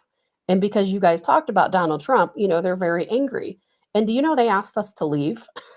At St. Peter's, Missouri, Chimichangas, they asked us to leave the restaurant because we offended illegals working. Literally, he told me they were illegals. He told me that we had to leave because we offended the illegals by talking about Donald Trump. They hate him, but they're conditioned to hate him. They don't know what they're talking about. They don't understand the truth. Dottie says Tina Peters is a Gold Star mom. Dottie, I did not know that. So they're from Dottie Dixon. Tina Peters is a Gold Star mom. I remember talking about Tina Peters back when all of this election talk was going on. When we had Mike Lindell on the show, during that time period, but I don't recall too much about her because there was just so much election fraud that was taking place all across the country. There were so many whistleblowers that stepped up and came forward, and it's just crazy to me that she's been prosecuted. She did break the law. I mean, in fairness, she did break the law, but she's a hero in my opinion because she is a whistleblower in my opinion. So maybe we'll talk more about her in in the future. We have too many things to cover right now. There's so much going on. I, I was really surprised to hear this morning, and this just came across to me right when I was getting ready to start the show, that there's an Italian man. He had been visiting Spain. Now, I talked to you guys I think it was last week, the week before, about monkeypox, right? Monkeypox making another resurgence. So, something also called the vampire virus, which I don't have all the details for right now. Monkeypox making a resurgence. And I talked to you guys about how we here in the United States, we just purchased a little over $100 million worth of TPOX. Now, TPOX is the antidote for monkeypox and all of the different pox type viruses. So monkeypox has been making a resurgence, over in Congo and some other areas. Apparently, it's in Spain as well, because this man, not only does he have monkeypox, but he also has COVID and HIV. So you guys have to hear this. An Italian man is believed to be the first patient diagnosed with monkeypox, COVID-19, and HIV all at the same time. Previously, it was not believed that monkeypox and COVID infections could happen simultaneously, but the man tested positive for COVID last month after returning from a trip to Spain. Well, he then went to a hospital seeking treatment for a rash, which turned out to be monkeypox. He was treated for both of those viruses and sent home to isolate. He was also placed on a combination antiretroviral therapy that he will need to take for life because of the HIV. Hello. So what do you think about that? People get COVID, people get HIV, those two things. What about monkeypox? I mean, this guy was in Spain. I have not heard of any cases of monkeypox in Spain. And if any of you guys are aware, Spain has been having these huge protests and different things taking place. And I'm kind of wondering, are we going to see a mass spread of monkeypox now? And now we have this guy with monkeypox, and he is traveling on an airplane and allegedly back to Italy. And then he realized that he's infected with monkeypox. He went to I don't know if it was emergency room, doctor's office with a rash, and all of a sudden he's got monkeypox. I mean, I think we need to start thinking, because what is it? Let's go over it again. Plan A was to jail Trump, put him in prison, failed. Plan B was to bankrupt him, failed. Plan C, assassinate him, failed. Plan D, of course, is to censor him, which they're doing a pretty good job of. What's next, right? A war. That's probably plan E. Get us into a war. That'll keep Trump out of office. Or what? Plan D, plan E, plan F. Is it monkeypox? Is it a virus? Who knows? We have this crazy vampire virus going on. So that's something to think about. Whether or not it'll happen, I don't know. I do not know. But lots to talk about outside of that. Something I wanted to get into. We know there's a lot going on in the Middle East right now, and I don't think we can get through today without at least talking about it a little bit. You guys are probably tired of hearing it, but you know what? It should be at the top of everyone's mind, because there's so much going on. Israel, they have placed their military on the highest state of alert. The highest state of alert. We absolutely know that an Iranian attack into Israel is imminent. A lot of people have thought it's going to happen for days. And then they came out, and, Israeli intelligence sources, as we said yesterday, they said, well, the reason why there's a delay is because they're really planning a very large scale attack. Well, Iran announced yesterday, I mean, they're not being quiet about it. They announced that not only are they going to attack Israel, but they are going to also attack our United States military bases in the Middle East simultaneously. So they are not only going to attack Israel, but they are also going to attack our bases. Very specifically, they're going to attack our bases in Syria and in Iraq. So how are we going to handle that? What are we going to do? Now, we're going to retaliate, correct? We're not going to allow Iran to attack our military bases as part of a larger scale attack. Now, we know their proxies attack our bases all the time, right? I mean, that happens often, more often than it should. We've had hundreds of service members injured in these different attacks by proxies, but this isn't. Iran is claiming they're going to do it. This is not a proxy. Whenever it's a proxy that attacks these military bases, they can they always have an out, right? They always can say, well, it wasn't us. We didn't authorize it. We didn't pay for it. It was this other group. Not this time. This time, Iran says they're going to be the one that does it. And we, the United States, we have said we are prepared. This was an official announcement that took place yesterday that we, the United States, we are prepared for these significant attacks in the Middle East by Iran. It is imminent. It is going to happen. When is it going to happen? According to the United States government, it's going to happen within 24 hours from some point yesterday when they made this announcement. Now, it hasn't happened yet. Most people believe it's going to happen at night and nighttime for us, so I don't know.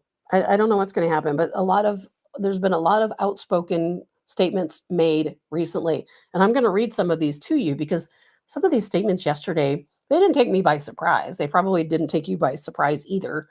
You guys are often far ahead of things than I am. So none of this should surprise you, but it does go to show that we're right in the middle of things. And Russia right now, Russia, they've about had it with the United States. And you'll see from the statements, not only do we have Ukraine, do you know Ukraine is 345 miles into Russia? You might not have even known that.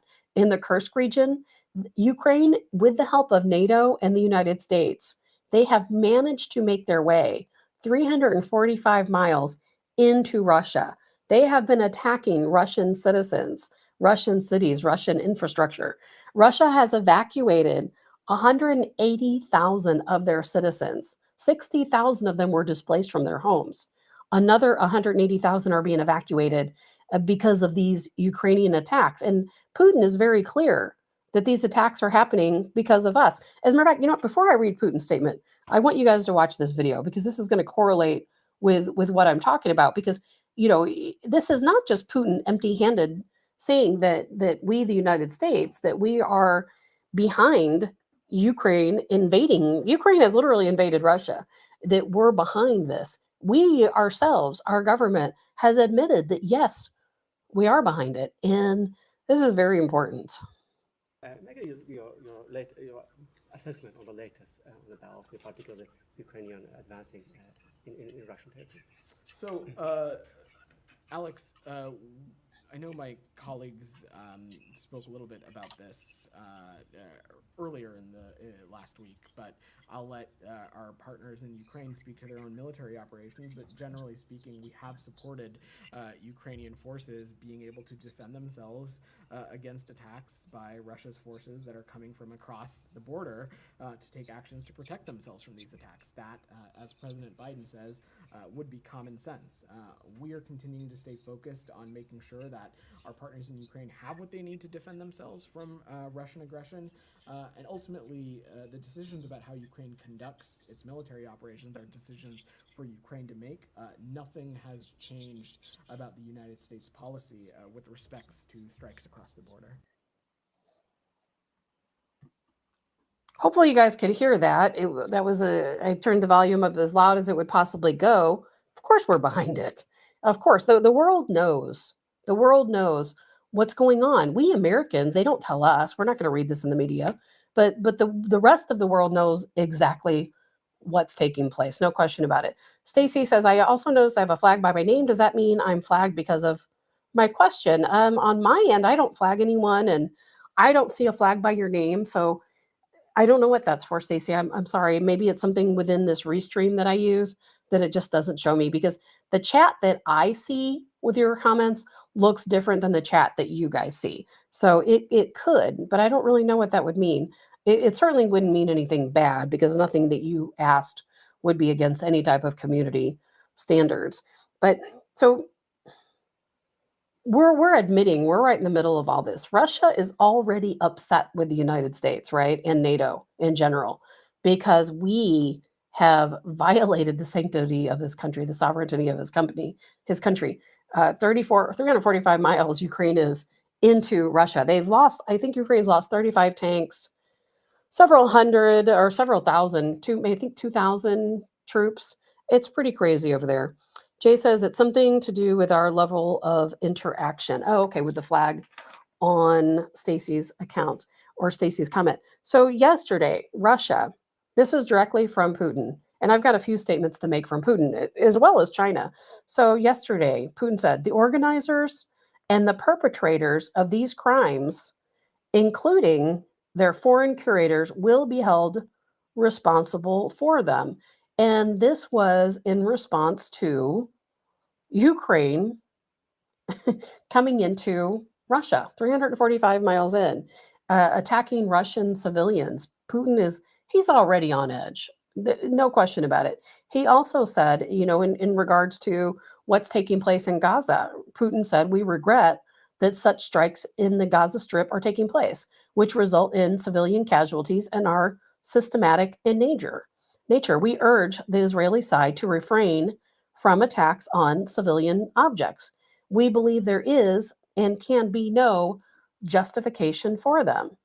Now, as well, uh, China, of course, had to put their say in, which shouldn't surprise any of us. China yesterday stated, he said, from Ukraine to Afghanistan, from Iraq to Libya, NATO has brought war and disaster to these regions and their people. We've talked about that many times, haven't we? And of course he's telling the truth. We talked about this yesterday. We, the United States, a lot of people in the country think we are the terrorists, that we are the people. To some degree, we are. These countries like Libya, Afghanistan, Iraq, they were all doing far better before we got involved, weren't they? Far better. Iran, back in the day, we got involved, Jimmy Carter and Reagan times. All these countries were so much better off before we got involved. Look at Afghanistan. Afghanistan, things weren't great over there, but they were doing far better than what they are now. Because look what happened. We go over there. We're there for how many years? And then all of a sudden the Taliban come into leadership in Libya. Libya was a very wealthy country under Gaddafi. He had really changed everything. And then, no, we got to step in. Iraq, that's what somebody asked me yesterday. What's the difference between what's happening now in the Middle East versus what was happening years ago in the Middle East? The last time we had a war in the Middle East, and I'll tell you what, a lot has changed, a lot.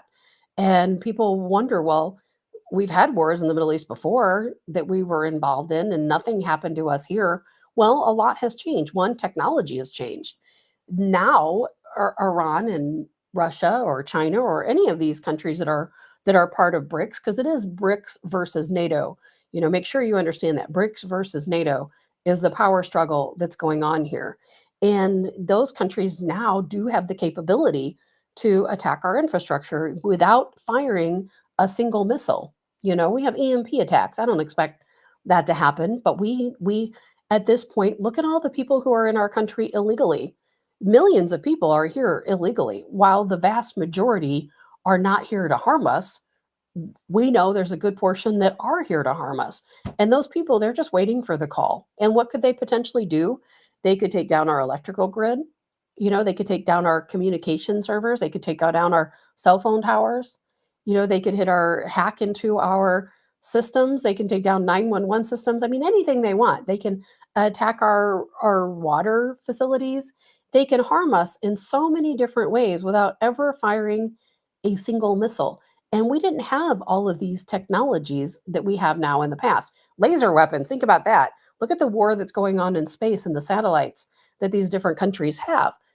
Absolutely, they can attack us by space. That's exactly why. And in a story for another day, is a technology war taking place in space right now. That's why we created Space Force. Remember? Space Force.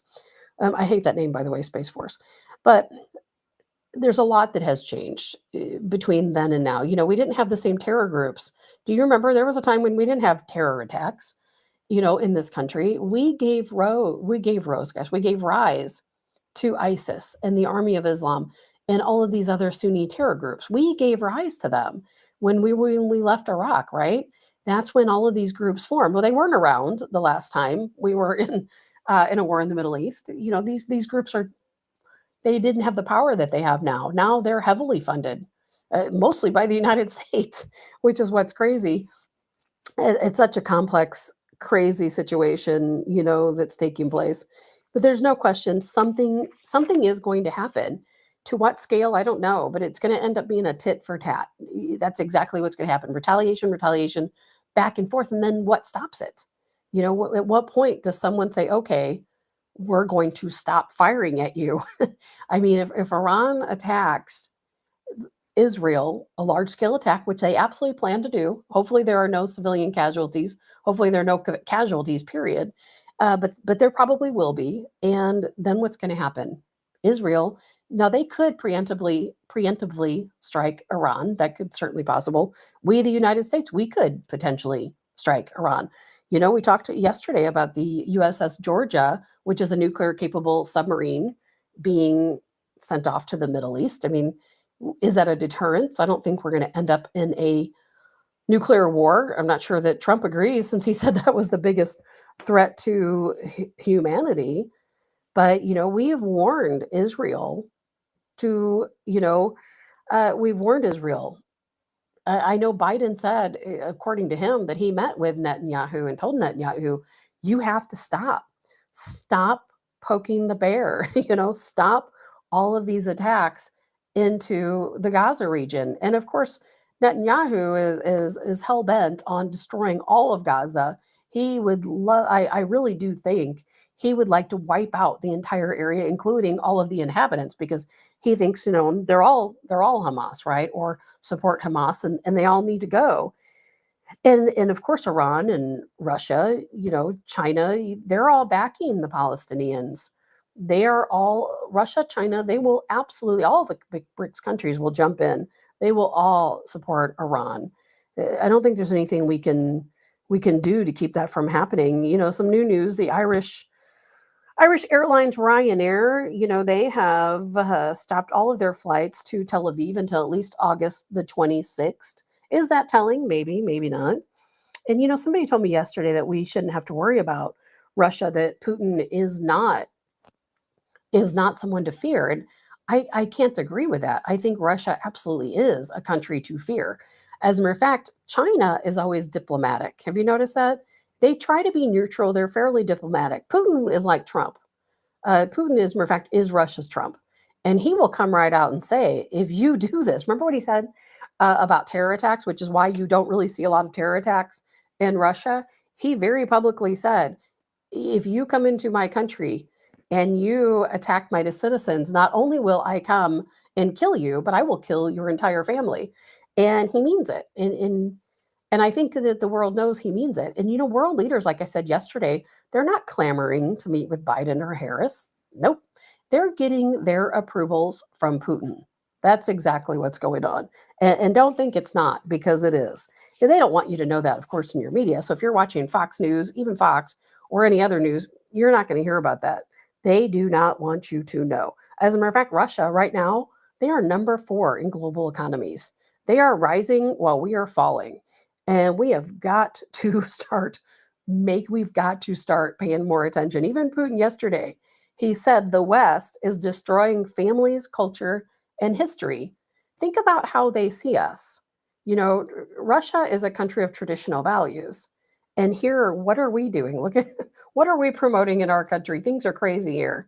Things are absolutely insane in our country.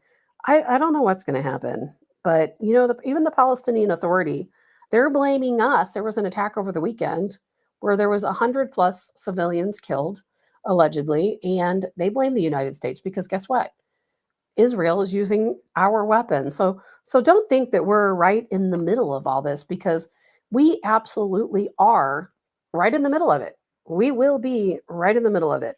And that brings me to some other things. People have been asking me on my text line. They're like, well, what do I do to prepare? What if we do have an EMP attack? What if we do have a situation where they shut down our power grid?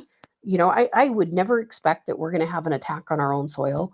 I really don't think that. I don't think we're going to see missiles, flying into Chicago, New York, or Los Angeles, or St. Louis, or anywhere else. I don't see that happening. I do think that they have the capability of doing so, whether our government wants to tell you that or not. But so I wanted to talk a little bit about some prepping tips, because I know me, myself, I'm getting prepared. I'm always semi-prepared, but I am definitely going to take some extra time to gather resources, make sure I'm ahead of things. So I wanted to kind of throw this out there to you because, what I'm going to talk about first, I want to talk a little bit about prepping, what you can do to be prepared.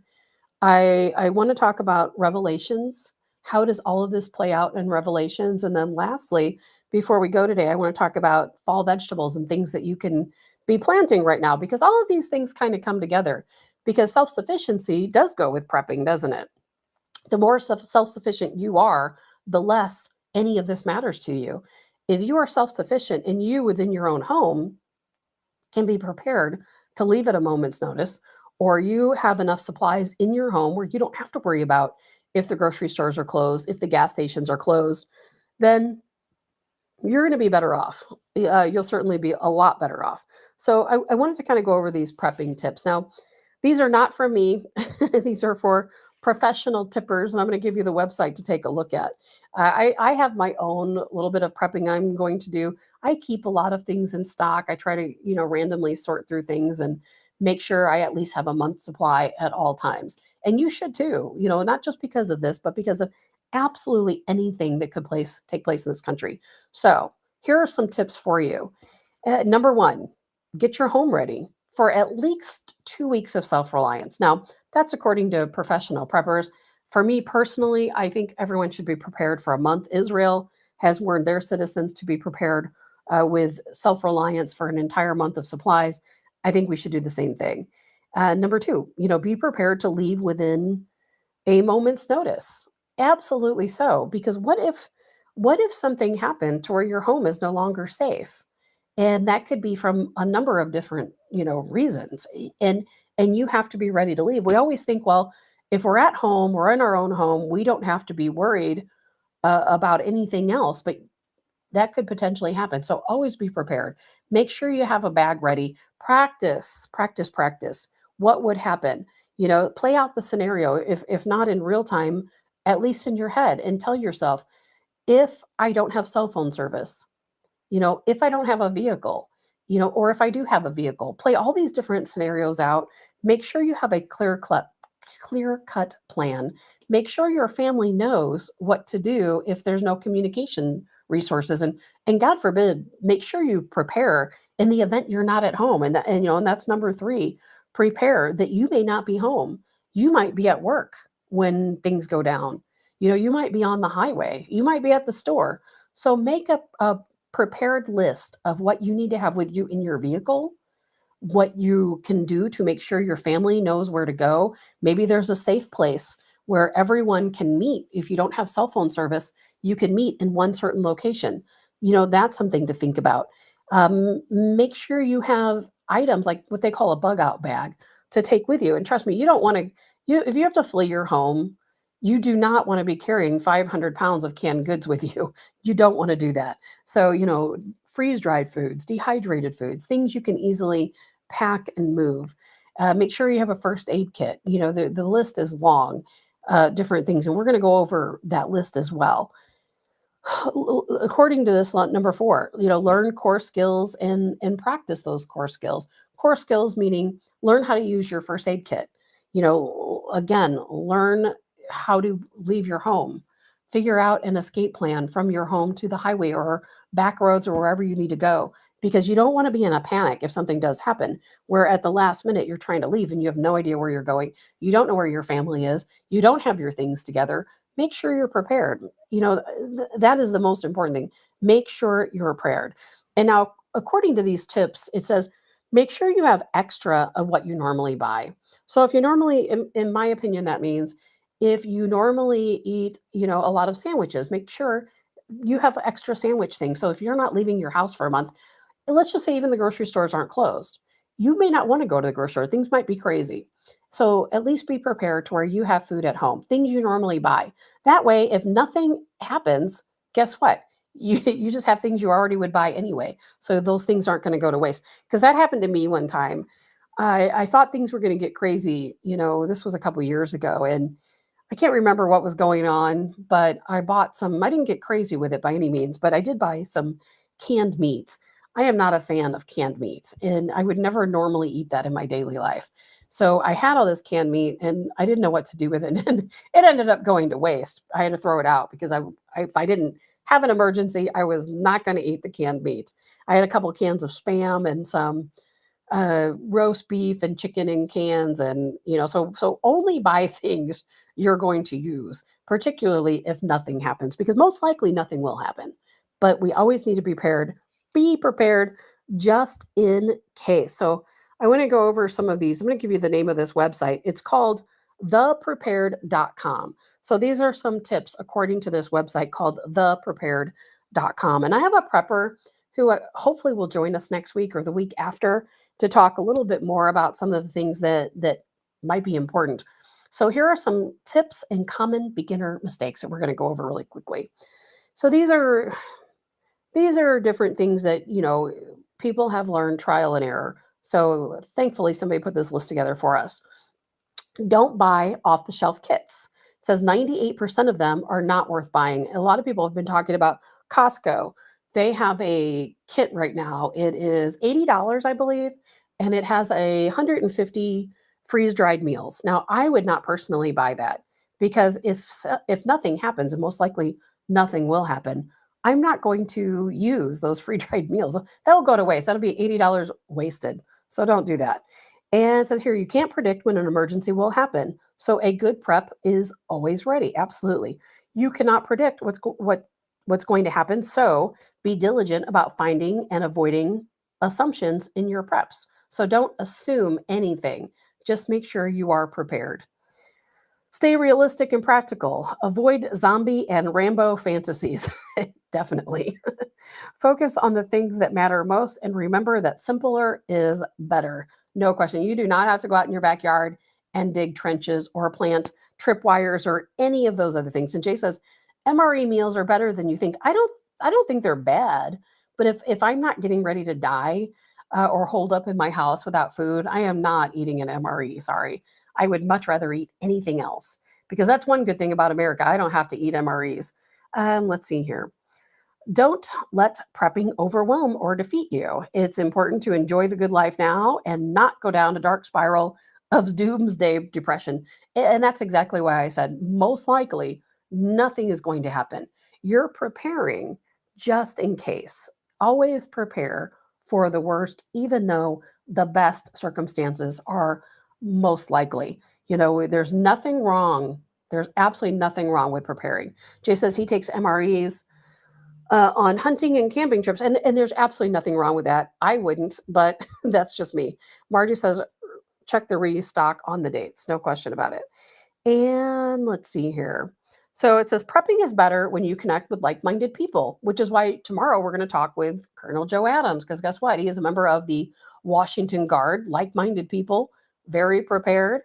And it says here, make sure you check local groups, scouts, amateur radio clubs, hiking clubs, militias. Again, WashingtonGuard.com. Avoid double dipping your gear. It's tempting to pick stuff out of your bug bag for a camping trip, for example, but then life tends to get in the way. Your gear stays scattered, and that creates windows where an emergency might strike and you're unprepared. Now, that would be me. I have gear spread out all over the place, all over the place. Right now, if something happened right at this very second, I wouldn't know where anything was. So I need to get my own act together because I have stuff all over the place. And so Donna says, why do you think our great grandmother canned everything? My grandmother's basement was full of everything you could think of. And that's exactly why I want to talk about what vegetables you could be planting right now. Because ideally, yes, that's what you want to do. You want to be your own grocery store. You want to grow your own food. You can buy meat wherever you choose to buy it and can your own meat. You will have all of these items right there in your own home. And you don't have to worry about it. And let's see here. It says, don't just buy some gear, throw it in a closet. You pat yourself on the back and move on. You're not prepared unless you practice with your supplies and plans. And that would be me. I will buy gear. As a matter of fact, I don't know, a couple of years ago, I bought a bunch of, I can't remember, what do you call that? The fuel you put into a lantern. You guys probably can recall better than I can. And I have tons of it. I don't have the faintest clue where that stuff is.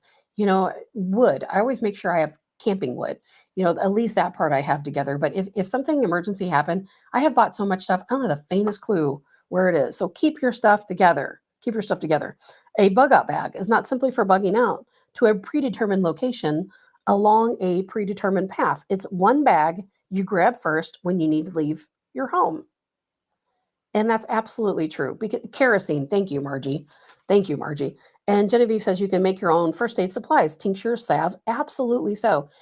Everything you want and need, it's within your home, it's in your backyard, it's in a local park. If you don't have these items in your backyard, trust me, you can buy them from your neighbor. There are community groups you can contact, but there's a lot of things you can do. Now, I know we're running out of time, so I'm going to go through this very quickly because I do want to talk about Revelations, and I do want to talk about vegetables that you can start growing and harvesting now. So here is a checklist according to theprepared.com. This is the checklist. Water. Store 15 gallons of potable water per person. So that's roughly 1 gallon per day, and have ways to treat dirty water via either a portable water filter or a countertop water filter. I have one of those straws. I don't have the faintest clue where it is. I have to find that, but I can't remember the name of the company. But there is a straw you can buy, a personal straw, and you put it in the water and you can drink out of the straw, and it filters the water as you're drinking it. So that's something to think about. Food, at least 23,000 calories per person. So that averages out to be 1,500 calories per day of shelf-stable food that's ready to eat or only needs boiling water to make. Usually, one or a mix of food you would normally eat anyway. So let's say it could be MREs, live straw. Thank you, Scott. See, you guys are way ahead of me. Margie, can't grow cactus. Well, you can indoors, but you can grow some aloe. Thank you, Scott. Live straw. That's exactly it. I bought everyone in my family a live straw a couple years ago, but of course, I have no idea where they are. And so that's something to think about. Your food, soups, beans, rice, things that you can put in water and rehydrate are good options. And you know what?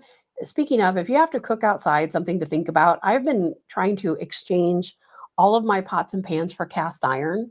Because guess what? If you have to cook outside, you do not want to break out your Teflon pan. You don't want to do that. You want to use cast iron if at all possible, if for whatever reason you're forced to cook outside.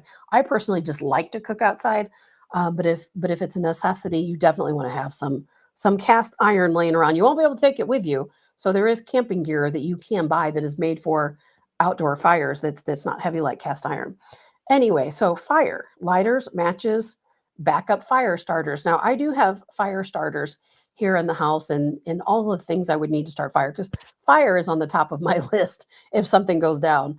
Karen says, I grow a lot of dried beans, pinto black beans. Karen, I planted a ton of beans, and I'm not sure what I've done wrong because they are not growing. They're not dead, but they're not growing.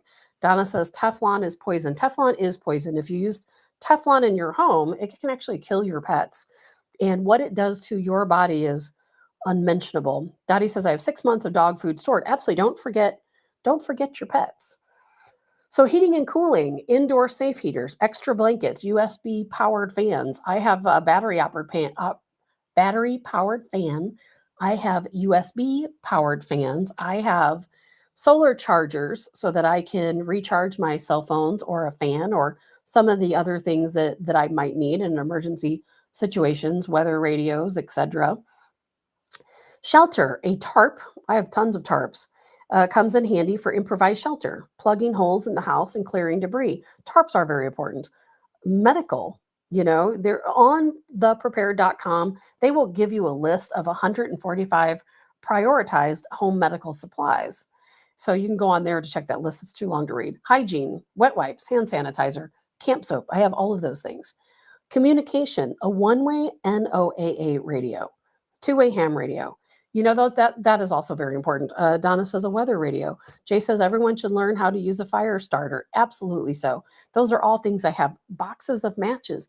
Absolutely have a box of matches. There are so many different things. Go to this website, theprepared.com, to get a full list, because I really do think things are going to get crazy. And while we may never need to hole up in our home, for 30 days or probably even 2 days, it's okay. It's okay to be prepared. And Joe, Man, Joe has the comment of the morning, Smith & Wesson, Colt River, no question. I thought about that yesterday. As a matter of fact, today I'm going to use some of my time and I'm going to go out and guess what I'm buying? Toilet paper and paper towels. Because realistically, if there is a war with Iran, they're going to shut down the passageway there, the strait that goes through that area. And then a lot of the supplies we would normally buy. Think about COVID times and all of the different items that you couldn't get during that time. Well, those are likely the same items you may not be able to get if there is a war in the Middle East that doesn't even affect us here in our own country. So be prepared. And I'm glad Joe Adams is here. And I'm glad he's going to join us tomorrow because we're going to talk about, again, the Washington Guard. Because if you want to be prepared, safety in numbers, these are the folks to reach out to. And several of our listeners actually told me that they filled out applications to join the Washington Guard. So I was very glad to hear that too, because, these are important times. Things are crazy. A lot of people, Dottie says toilet paper. I'm stocking up on toilet paper. I am seriously, I kid you not. I am going today and I'm going to stock up on the things that I would normally use. I'm not buying any weird stuff that I wouldn't normally use like I did the last time. And Dottie says a deep freezer. Yes, but if you lose your power, everything in your deep freezer is going to be done. That's why I think freeze drying is so good. And freeze dryers, are very expensive. Colonel Joe Adams can talk to us about that tomorrow because he certainly understands and knows his way around the freeze dryer. So we'll get into that. Something I know we're running out of time that I really wanted to talk about. Well, it's a podcast. We're not really running out of time. I mean, we could literally talk for another hour, but I know you guys probably have a lot better things to do than to stand here and listen to me. So something I really wanted to get into, we all look at the conflict in the Middle East and what's going on in Israel and in Gaza, and it all reminds us of Revelations and the end of times and Armageddon. I remember being probably 12, and my grandma Mary, bought me the book. Hal Linden, was that his name? Hal Lindsey, who wrote that book, Armageddon. And I remember reading it. And I'll tell you what, reading that book is probably part of what made me the person I am today, because I thought, holy cow, one of these days, this is going to happen. And, will the end? Nobody knows. As God has told us, no one knows, when the end of times are, right? We don't know. Are we living in the end of times? Probably. I think most people think that we are. And, you can refer back to Ezekiel 38. And, and I've got a passage to read from that, Matthew 24, rumors of wars, right? Plagues. That all leads up to the end of time, right? Pestilence and plagues. And a lot of people have said, is COVID the plague? Rumors of wars. Is that the wars that are going on, in the Middle East? These are all things that we have to think about. And where exactly do we stand? And I think as we see all of this play out in the Middle East, particularly with Israel and with Iran and Russia coming together, a lot of people are really thinking about this. Robert says, Tabitha, please don't say that. We all want to hear your views. You're a smart cookie. A patriot. Thank you, Robert. I appreciate that. But I do tend to drone on and on. But some of this stuff I think is really important to talk about. So I want to read this to you. Now, this is from a man named Jeff Kinley.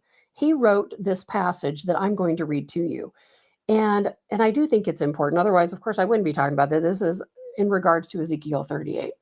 The Hebrew prophet Ezekiel wrote 2,500 years ago that in the last days of history, Russia and Iran will form a military alliance to attack Israel from the north. And Bible scholars refer to this conflict described in Ezekiel 38:39 as the war of Gog and Magog. And I'm sure you guys are familiar with exactly what I'm talking about. And again, this was written by Jeff Kinley. He is the author and he is an expert. And I am working to get him on the show. He is an expert in the end of times and going through and talking about the revelations and how they apply to what's going on right now. So he continued on. He said, the one day future evil leader of Russia is going to form an alliance with Iran, Turkey, and some other hostile countries to come and surround and attack Israel in the last days. I mean, isn't that exactly what's going on right now? I just got chills even reading that. That Israel is absolutely surrounded right now. And yes, in his interpretation and in our interpretation, the future evil leader of Russia, could that be Putin?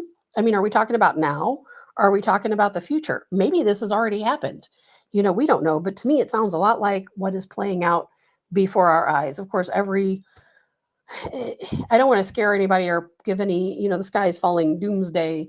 I'm not saying that the end of times is coming in our lifetime, but I do think this is important to talk about. So, for context, this is what's stated in Ezekiel 38. Therefore, Son of man, prophecy, and say to Gog, this is what the sovereign Lord says. In that day, when my people, Israel, are living in safety, will you not take notice of it?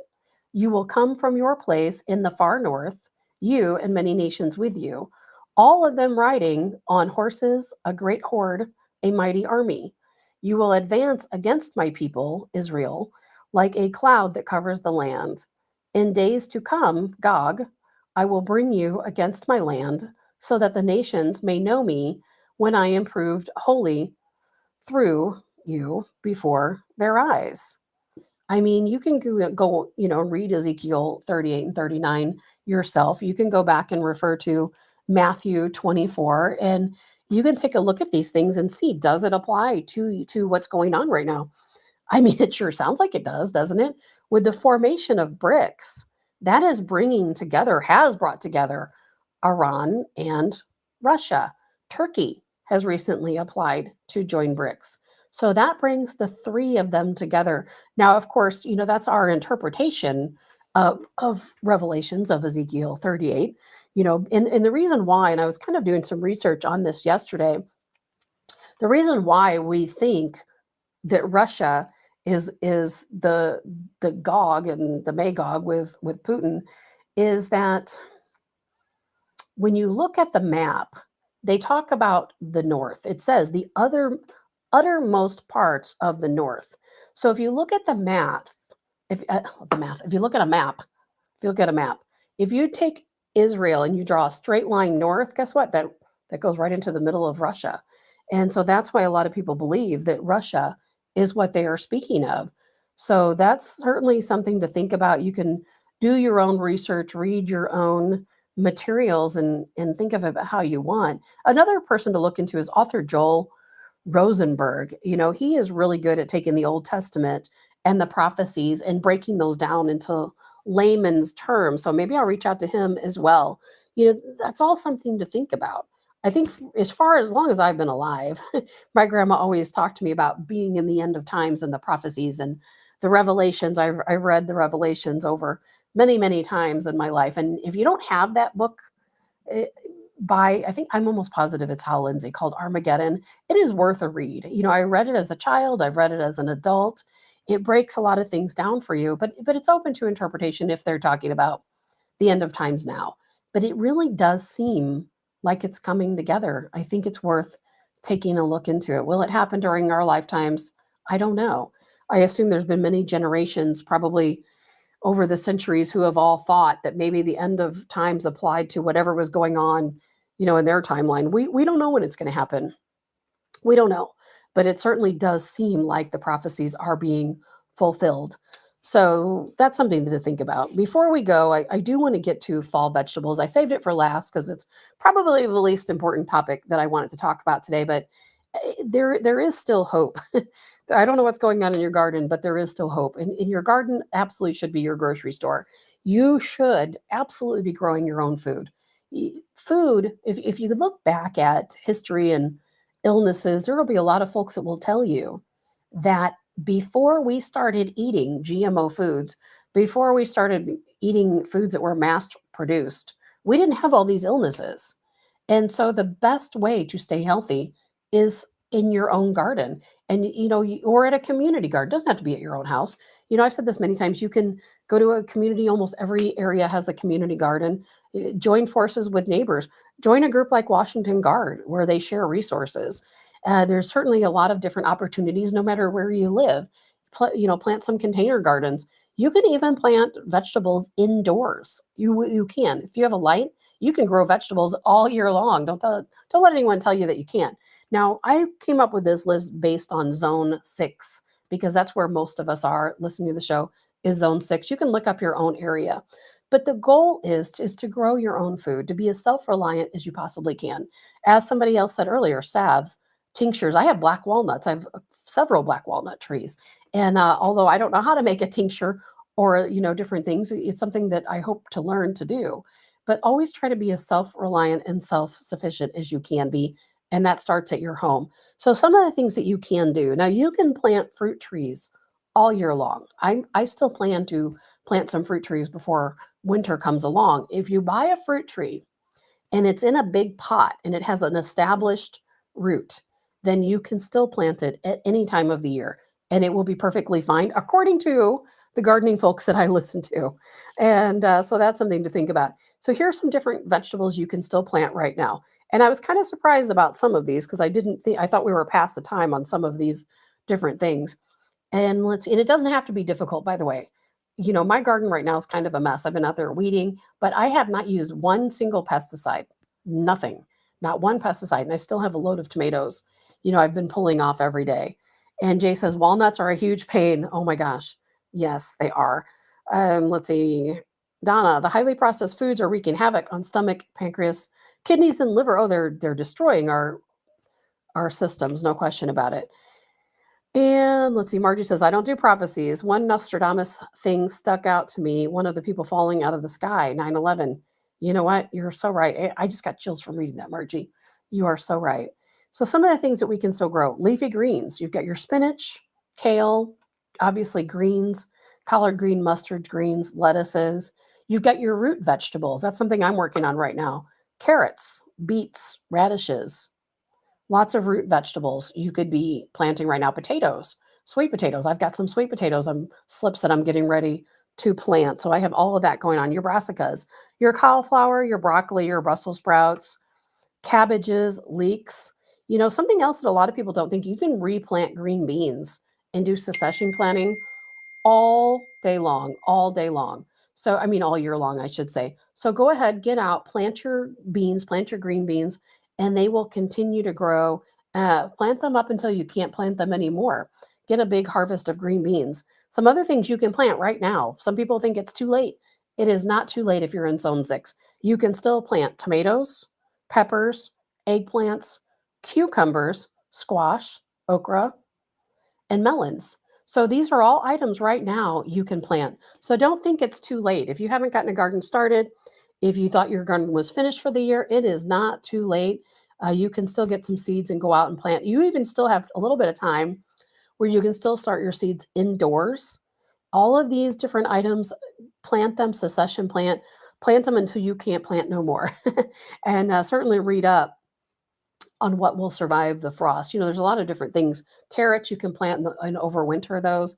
That's something that I'm probably going to do. I'm going to plant carrots until I can't plant any more carrots. Here in the zone 6, we have a pretty mild winter sometimes. So, don't count a lot of things out even in the wintertime. Just do what you need to do.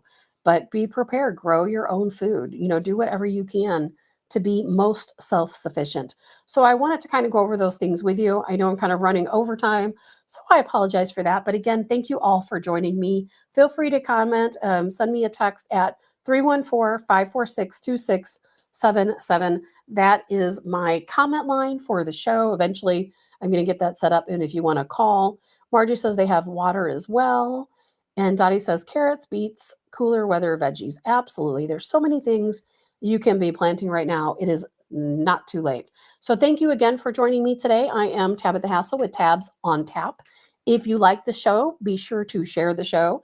It is the only way we can spread the truth to the folks out there who don't get it. We've got to try to do our best to make people aware of what the truth actually is. So stay tuned. Tomorrow's probably going to be a bigger show. I don't know what's going to happen with Iran and attacking our U.S. military bases. We're probably going to have a lot to talk about. If not tomorrow, then certainly this week. So I hope all of you have a really good day, and I will look forward to speaking to you all tomorrow.